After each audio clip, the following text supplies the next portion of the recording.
Hi, Nicole Joseph Cupid for Business Lifeline Limited, and today I want to talk about a very important topic.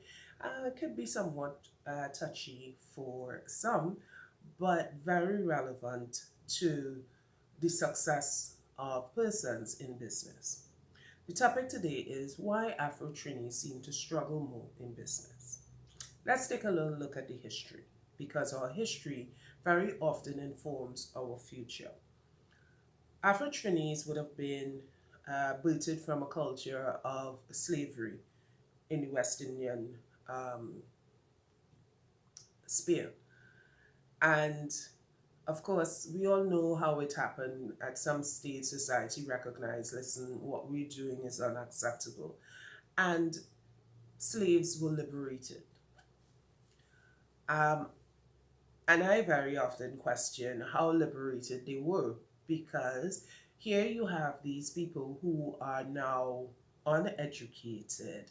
Um, they have no personal resources because you ripped them away from everything that they had. You enslaved them and gave them nothing. They had no land, no money, or anything to get started, but their sheer will to succeed.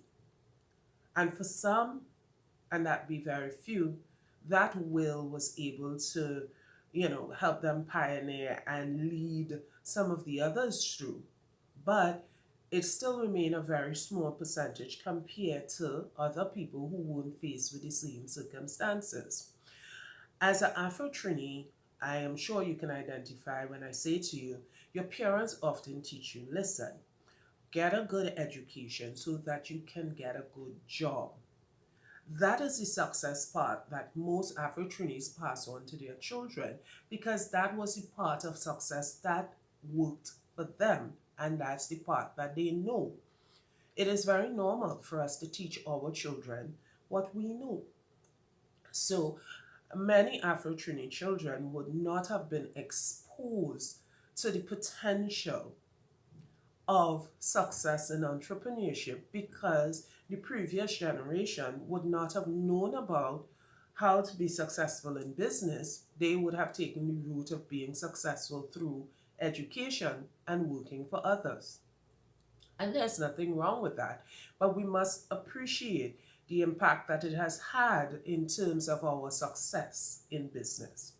One of the other challenges that they were faced with is that they had no resources. If you set me free, as you say, and I'm liberated, but I don't have anything, then I'm still enslaved. Yes, very much so, I can work, but let's look at it closely. It meant that the liberated slaves had no choice but to go back and work for the people who enslaved them in the first place for below average rate wages. How fair was that? They were now forced to educate themselves and everything else. Nothing was given to them. And this has affected us even till the current day because it meant that many generations had to start to accumulate wealth. And for those who were fortunate enough to get a really good job and were able to accumulate significant wealth, they would have had something to pass on to their children. But for the mass majority who had the average life, who worked until retirement, and medical bills may have eroded some of the wealth that they would have accumulated. Very few of them had something meaningful to pass on to the next generation. Essentially, the next generation started off at zero. So, if we understand how wealth is accumulated and how wealth is passed down, and each generation builds on the generation before, then we can appreciate the impact that this has had and how it would have slowed the Afro-Trinis development as it relates to entrepreneurship. But all credit to Afro-Trinis, despite all the hard circumstances they have been faced with, they have always found a way to power through and be successful. Now we've gotten to the stage where the conversation is now changing. Children are no longer going to school with the mindset that they need to have a good job. I think the younger generation have now appreciated that there are other means by which they can be successful. A challenge that they are often faced with is the fact that there's nobody to give them institutional knowledge, if we could put it that way.